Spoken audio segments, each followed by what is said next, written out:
Saudações aos nossos alunos, dando continuidade à nossa disciplina de História do Direito. Falávamos da pessoa física, da capacidade de direito, também chamada capacidade jurídica de gozo. Falamos que para se ter a plena capacidade de direito ou capacidade jurídica de gozar do direito, ser destinatário das normas, enfim, seriam necessários 3 elementos: status libertatis, status civitatis, status familiae. Nós estávamos falando na aula anterior do status libertatis, é a base da pirâmide. Para você ser destinatário das normas, ter direito, ter deveres, você deve ser livre. Quem não é livre é escravo, como nós já falamos. Explicamos também os motivos pelos quais alguém pode se tornar escravo e hoje ficamos de falar dos modos de alforria. Um modo antigo de alforria clássico é a chamada da manumissão, ou também chamada manumissio em latim. E alguns modos típicos de manumissão, uns mais antigos, outros que foram sendo desenvolvidos em períodos mais recentes, em períodos sucessivos. Então, o modo clássico antigo era chamada a manumissio in vindicta. O termo vindicta significa varinha, é como se fosse uma vara. Então, ele acontecia através de um ritual, lembrando sempre que os romanos gostam deste ritual, destas formas rituais para se obter um efeito jurídico. Então, eu queria alforriar um escravo, eu chamava um amigo, este amigo manifestava a liberdade daquela pessoa. Isso nós dizemos que é vindicatio in libertatem, é como se ele anunciasse que aquele homem fosse livre. Então estava ali na frente do pretor, que é o magistrado, o homem que foi chamado para manifestar a vindicatio in libertate, é como se fosse uma reivindicação da liberdade diante do escravo e diante do patrão. Naquele momento ele reivindicava e tocava com uma varinha o próprio escravo na frente do pretor. E a partir daquele momento, ele pronunciando a fórmula de liberdade daquele escravo, e no silêncio do patrão, o escravo se tornava livre. Essa é uma clássica forma de alforria chamada manumissio in vindicta. Nós vamos ter outras 2 clássicas, depois vamos ter outras que vieram depois. A manumissio in testamento, no momento de testar, o nome daquele escravo era inscrito ali. Então, após a morte, com a morte do patrão, ele automaticamente se tornava livre. Essa é a manumissio in testamento. Vamos ter também a manumissio in censo. Censo significa o recenseamento. Então, na hora do censor fazer o registro para descrever a identidade daquela pessoa e quem é aquela pessoa, naquele momento ela registra o nome daquele escravo como homem livre e ele passa a ser livre. Então, manumissio in vindicta, manumissio in testamento, manumissio censo. Há outras pequenas formas de alforria, por exemplo, a alforria feita perante testemunhas, a manumissio inter amicus, ele proclama que ele é livre entre pessoas e naquele momento ele se torna livre. Manumissio per epistulam. Epistulam vem do termo, em português, epístola, carta. Então, aquilo é por escrito. Fazendo-se sentar o escravo à mesa, chamada manumissio per mensum, é um gesto de chamá-lo a sentar-se na mesa. Um escravo jamais sentaria na mesa com aqueles homens livres. Então, ele sentando à mesa, com esse gesto, ele também se torna livre. Manumissio per pileum. Pileum é o chapéu. Se coloca o chapéu e naquele momento que se coloca, anuncia que ele está livre. São formas mais rápidas, não são do direito comunitário antigo, mas são formas eficazes para se conceder a alforria. Então, neste momento, o escravo ele passa da situação de escravo a cidadão livre. Não significa que ele passa a ser cidadão. Nós estamos falando da primeira condição, que é o status libertatem, status de cidadão livre.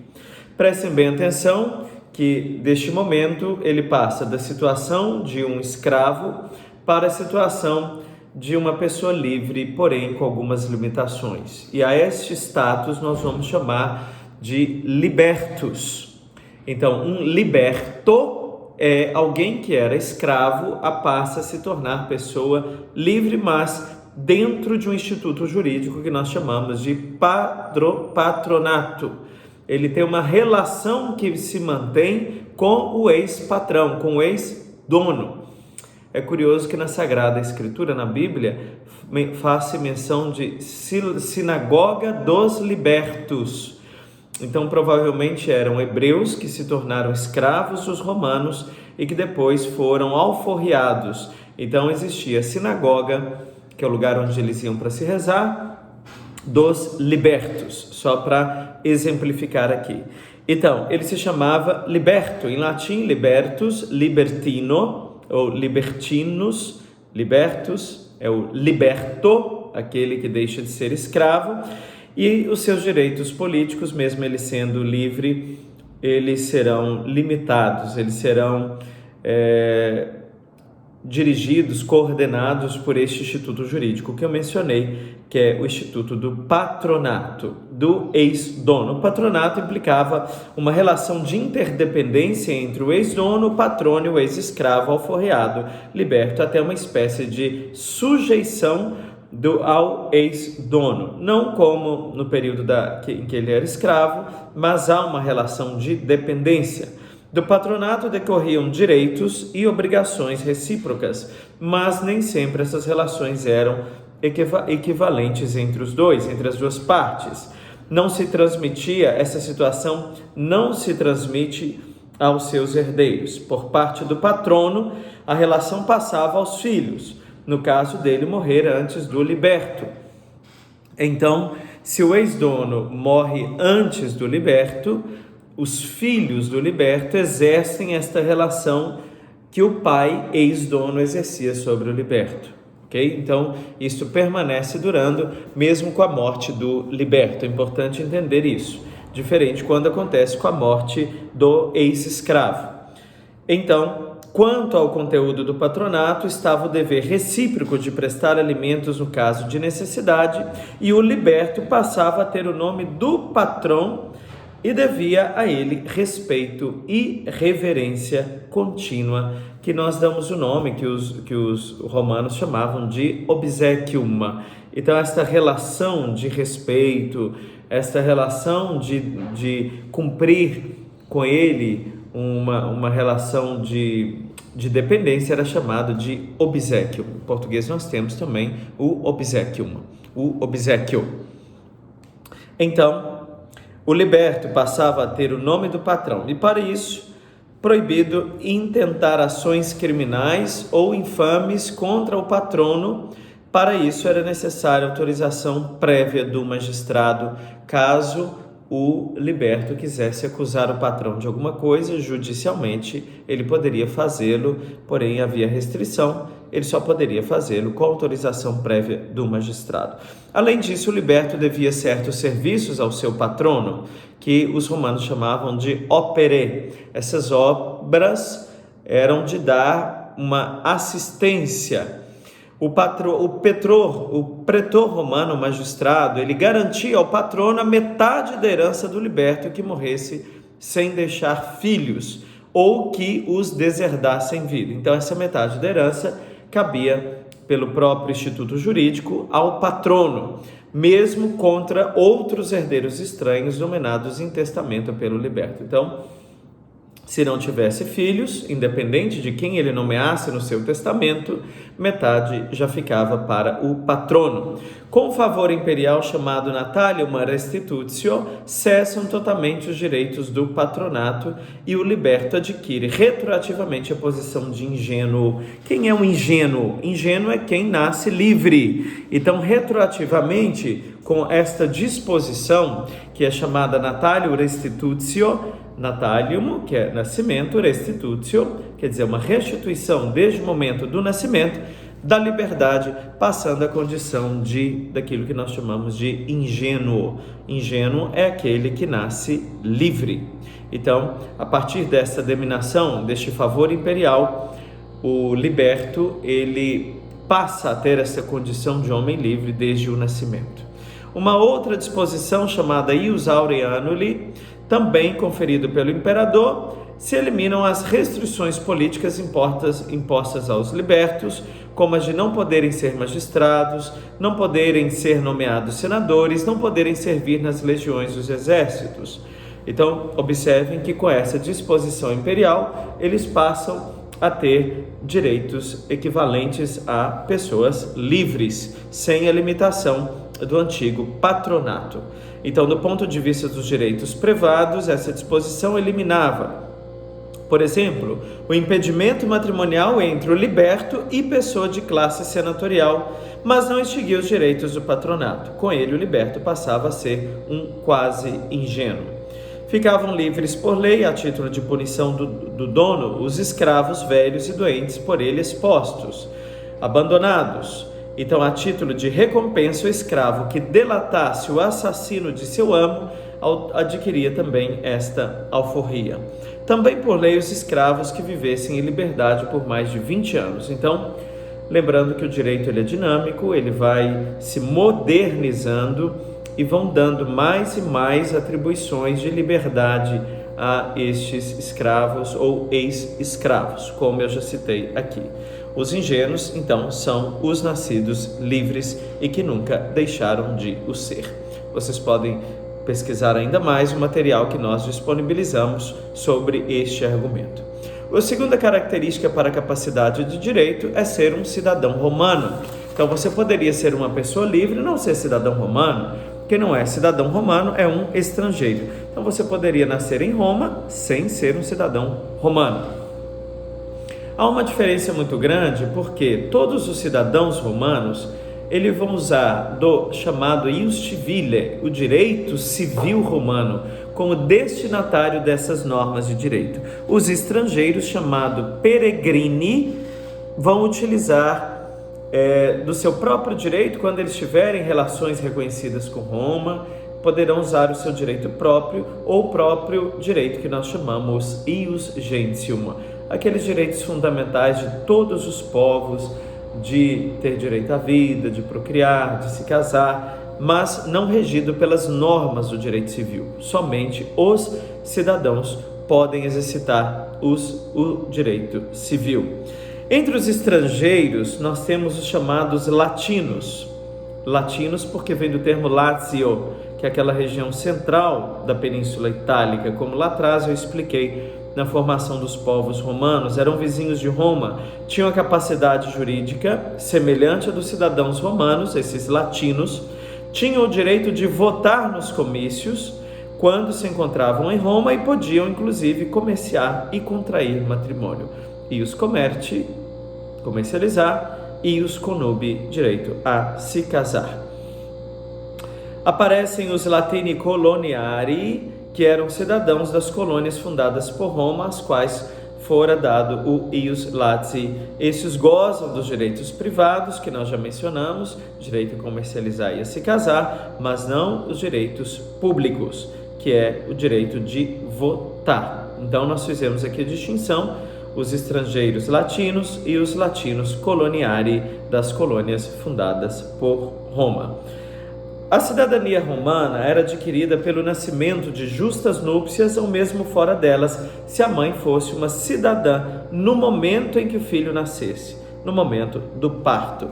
Os filhos nascidos de matrimônio misto, isto é, em que um dos cônjuges fosse estrangeiro, seguem a condição de estrangeiro, de acordo com as disposições da lei minícia.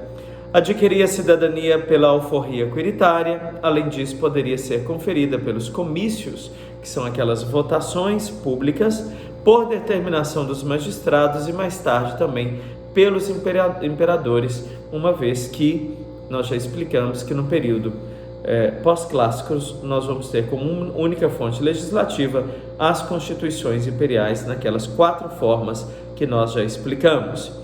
A concessão podia ser feita a um estrangeiro, quer em caráter individual, dado a alguém, quer como medida de ordem geral. Por exemplo, estender a todos os cidadãos livres do império a cidadania. a todos os homens livres do império a cidadania, como aconteceu em toda a Itália em 89 a.C. e mais tarde também a todos os habitantes livres do império em 212 d.C.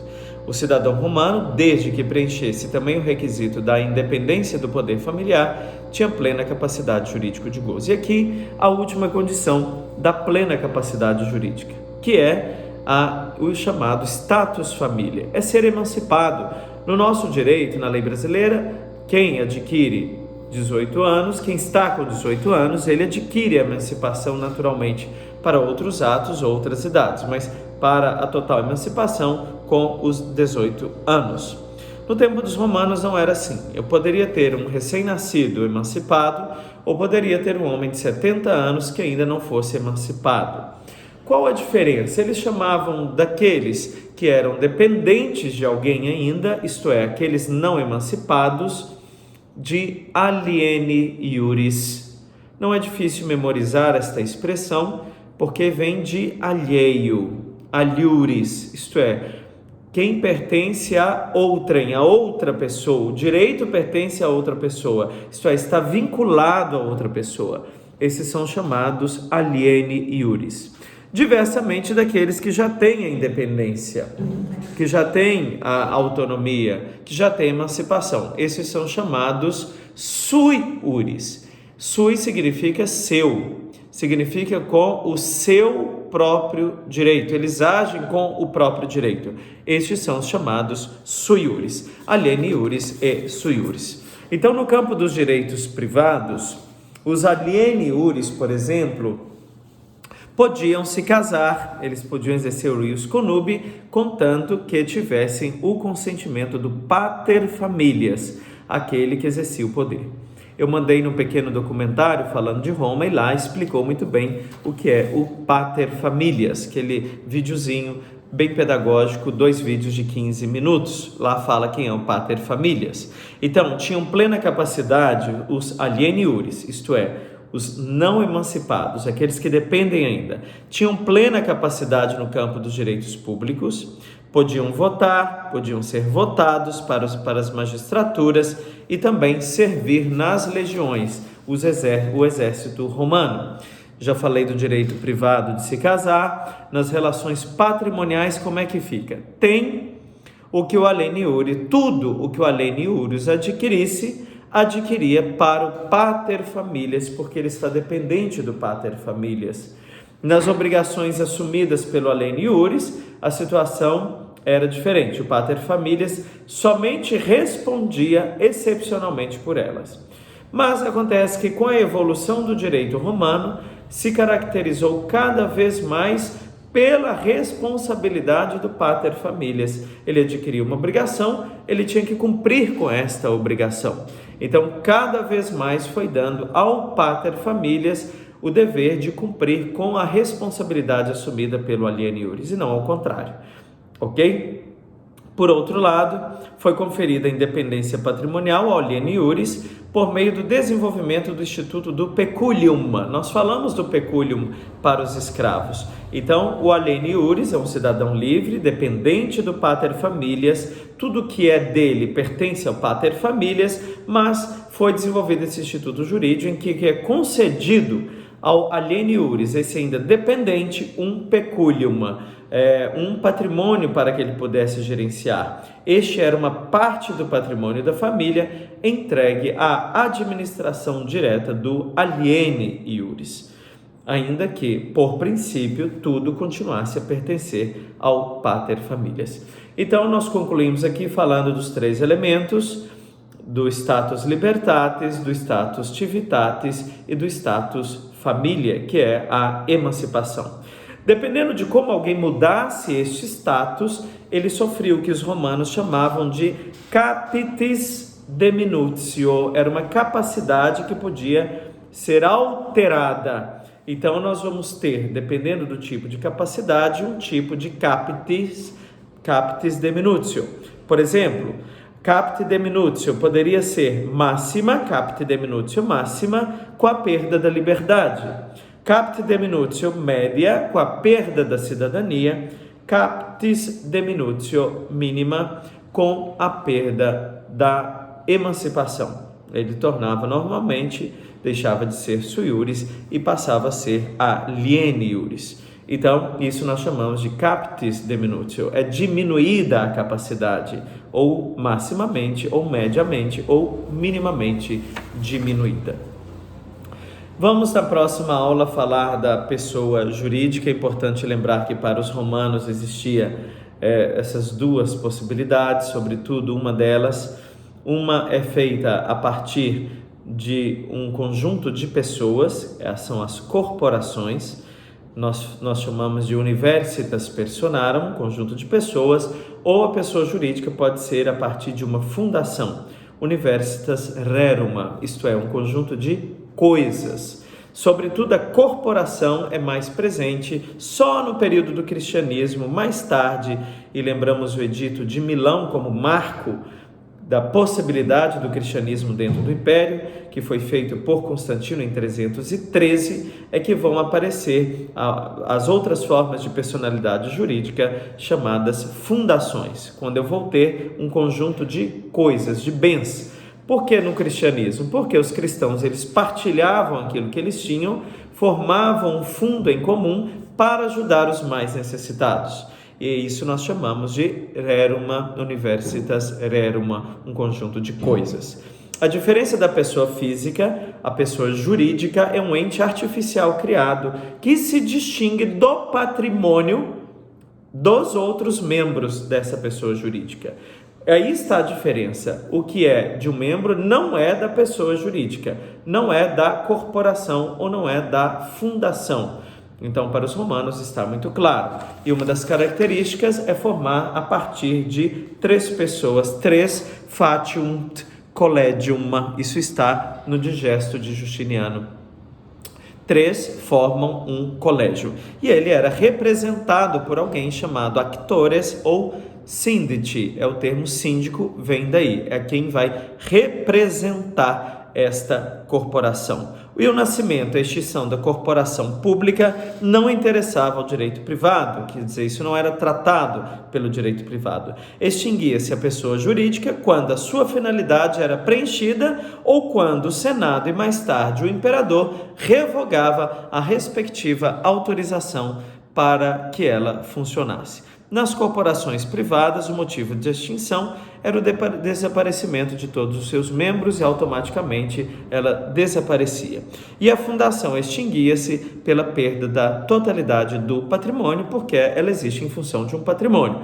Acabando o patrimônio, então esta fundação ela não tem mais necessidade de existir. Então nós concluímos aqui, temos ainda mais 1 ou 2 aulas de direito romano para tratar a classificação dos objetos, das coisas, e depois falar da capacidade de agir. Nós vamos fazer várias classificações, pelo menos 10 classificações, e isto será na próxima aula. Continue estudando, o material também disponibilizado na nossa plataforma.